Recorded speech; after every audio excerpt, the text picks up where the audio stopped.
Hello, welcome back to the channel The Rustic Pleasures.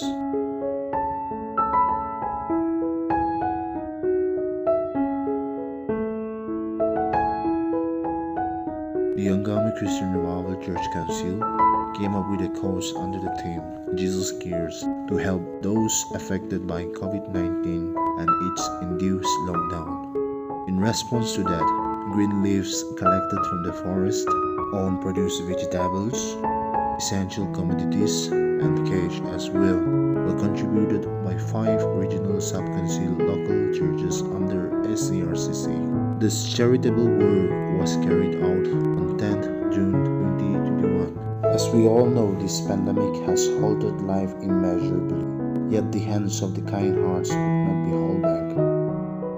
A simple act of kindness could not grow old. It alone has become a ray of hope for many needy people in this lockdown. The thought of what to serve on the table is an agony to think. Many are living at the mercy of some good Samaritans. Here is to making a table and inspire more kindness in the days to come too.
Oh!